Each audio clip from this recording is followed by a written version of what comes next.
سال شروع ہو رہا ہے، جبکہ اسلام ہمیں یہ سبق دے رہا ہے کہ آپ اس سال کو نیا سال سمجھیں، آپ محرم کو نیا سال سمجھیں۔ اسلام اس سے روکتا نہیں ہے۔ قرآن مجید میں جہاں اللہ پاک نے چاند کو علامت قرار دیا، اسی طرح سے سورج کو بھی علامت قرار دیا۔ کس چیز کی؟ لِتَعْلَمُوا عَدَدَ السِّنِينَ وَالْحِسَابَ، کہ ہم نے چاند اور سورج دونوں کو اس لیے پیدا کیا ہے تاکہ ان دونوں کے ذریعے سے تم سالوں کی تعداد جان سکو، تم دنوں کی تعداد جان سکو، اور تاکہ تم اپنے حساب و کتاب کر سکو۔ اس لیے ہم نے چاند سورج دونوں کو بنایا۔ ایک تو مقصد وہی ہے روشنی دینا، اور ساتھ ساتھ یہ بھی مقصد بتا دیا، گویا کہ چاند کو بھی حساب کے لیے وہ پیدا کیا گیا، سورج کو بھی حساب کے لیے پیدا کیا گیا، لیکن اللہ پاک کے نزدیک محبوب صورت یہ ہے کہ آپ چاند کے ذریعے سے حساب کریں۔ رسول پاک صلی اللہ علیہ وسلم کے نزدیک پسندیدہ صورت یہی تھی کہ چاند کے ذریعے سے حساب کیا کرتے تھے، اس لیے کہ چاند سے حساب کرنا بنسبت سورج کے آسان ہے اور سہل ہے، اس طرح سے کہ سورج روزانہ ایک ہی حالت میں طلوع ہوتا ہے، ایک ہی حالت میں غروب ہوتا ہے، لیکن چاند ہر دن نئی حالت سے طلوع ہوتا ہے، نئی حالت میں غروب ہوتا ہے، ہر دن گھٹتا بڑھتا ہے، اور سورج تو ایک ہی جگہ پر رہتا ہے، اس میں گھٹاؤ بڑھاؤ تو ہے نہیں ہے۔ رسول پاک صلی اللہ علیہ وسلم سے پوچھا گیا، یسألونک عن الاہلہ، آپ سے پوچھتے ہیں کہ چاند گھٹتا بڑھتا کیوں ہے؟ قل، کہہ دیجئے، ہی مواقیت للناس والحج، فرمایا اس لیے چاند گھٹتا بڑھتا ہے کہ اس کے ذریعے سے تم حج کے ایام تاکہ پہچان سکو، اور لوگ تاکہ حساب و کتاب کو یاد رکھ سکیں، اس لیے وہ گھٹتا اور بڑھتا ہے۔ تو نبی علیہ الصلوۃ والسلام نے بھی ہمیشہ قمری حساب کو ہی مقدم رکھا ہے، اسی سے رسول پاک صلی اللہ علیہ وسلم حساب کیا کرتے تھے، صحابہ کے زمانے میں بھی اسی سے حساب چلتا تھا، اس لیے کہ اللہ کے نزدیک یہی پسندیدہ، یہی محبوب ہے۔ منع نہیں ہے اگر کوئی آدمی شمسی سے شمار کرتا ہے اور سورج سے اپنا حساب کتاب اور تاریخ شمار کرتا ہے، عیسوی سال شمار کرتا ہے، تو بھی منع نہیں ہے، ناجائز نہیں ہے، لیکن پسندیدہ یہ ہے کہ قمری حساب کتاب کو رواج دیا جائے۔ اس آیت سے یہ بات بھی پتہ چلتی ہے کہ قمری حساب کتاب یاد رکھنا فرض کفایہ ہے۔ فرض کفایہ کیوں فرض کفایہ ہے؟ اس لیے کہ رمضان کے روزے رکھنے ہیں، اس لیے کہ حج کے موقع آتے ہیں، اس لیے کہ 10 محرم الحرام میں روزے کا حکم ہے، تو وہ جب ہی ہو سکے گا کہ جب آپ کو قمری تاریخیں یاد ہوں۔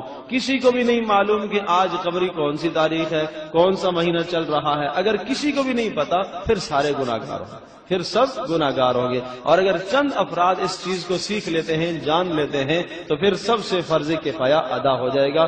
اس لیے کہتے ہیں کہ اس قمری تاریخ کا یاد رکھنا فرض کفایہ کا درجہ ہے۔ نبی علیہ الصلوۃ والسلام عرض کیا کہ اسی قمری تاریخ سے حساب کیا کرتے تھے۔ کیسے؟ آپ علیہ السلام نے ارشاد فرمایا، نحن امۃ امیہ لا نکتب ولا نحصی، ہم تو امی لوگ ہیں، لکھنا پڑھنا ہمیں آتا نہیں ہے، ہم حساب کتاب ہاتھوں سے ہی کرتے ہیں۔ تو رسول پاک صلی اللہ علیہ وسلم نے انگلیوں سے حساب کتاب فرمایا۔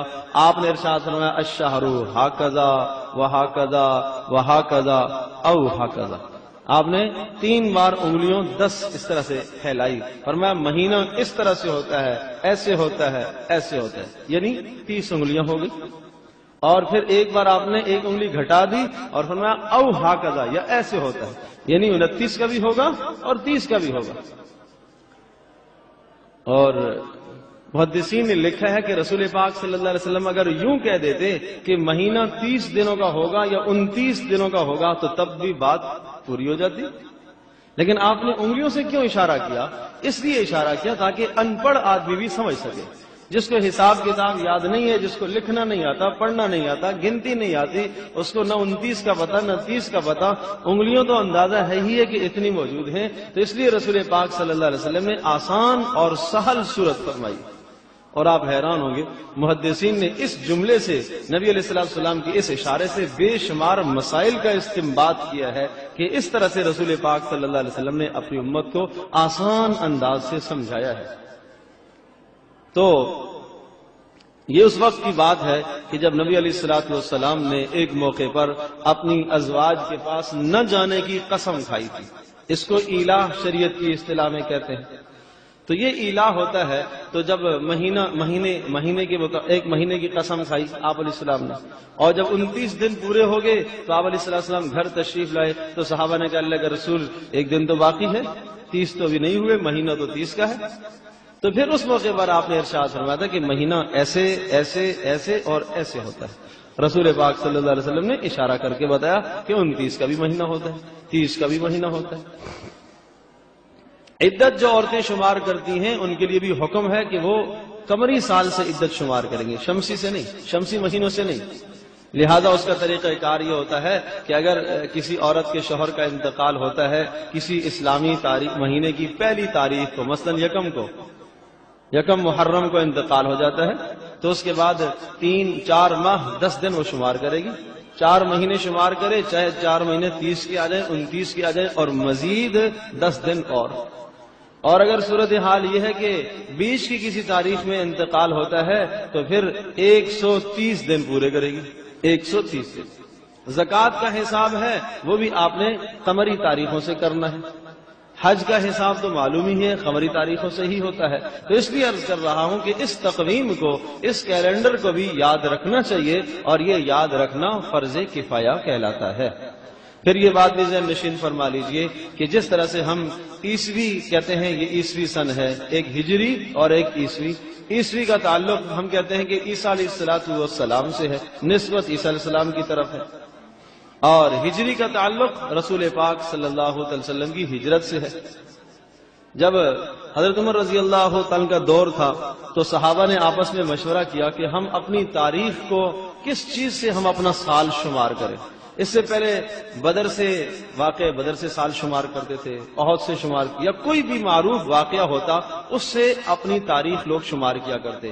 مثلا کوئی بچہ پیدا ہوتا تو کہتے ہیں وہ جو فلاں جنگ ہوئی تھی اس جنگ کے 10 دن بعد یہ بچہ پیدا ہوا. اس طرح سے اپنی تاریخ یاد رکھا کرتے. جیسے کہ نبی علیہ السلام کے متعلق آپ نے سنا ہوگا کہ عام الفیل، وہ جو ہاتھیوں والا واقعہ پیش آیا تھا، اس کے 55 دن بعد آپ علیہ السلام پیدا ہوئے. تو اس طرح سے تاریخ یاد رکھی جاتی تھی مشہور واقعات سے.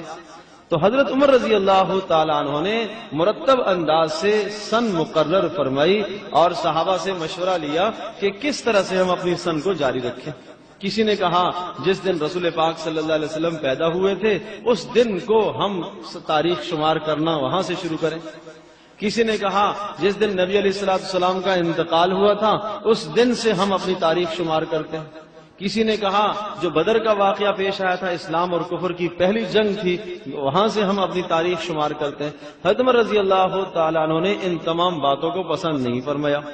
آپ نے فرمایا کہ بھائی جہاں تک تعلق ہے نبی علیہ السلام کی پیدائش یا نبی علیہ السلام کی وفات کا کہ وہاں سے ہم اپنی تاریخ شمار کریں، دیکھو یہ یہودیوں کے ہاں بھی ہے، وہ بھی اسی طرح سے کرتے ہیں.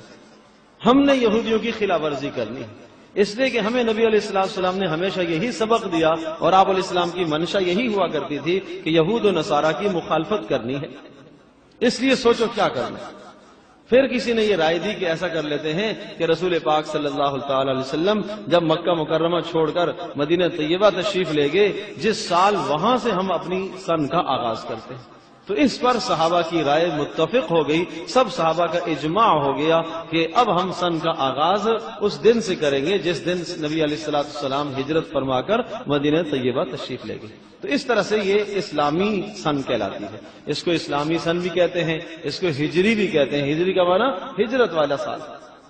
تو ہم اس وقت کہتے ہیں کہ جناب 1435، تو 1435 ہجری کا مطلب یہ ہوا کہ 1400 سال اور 35 سال مزید ہو گئے رسول پاک صلی اللہ علیہ وسلم کی ہجرت کو.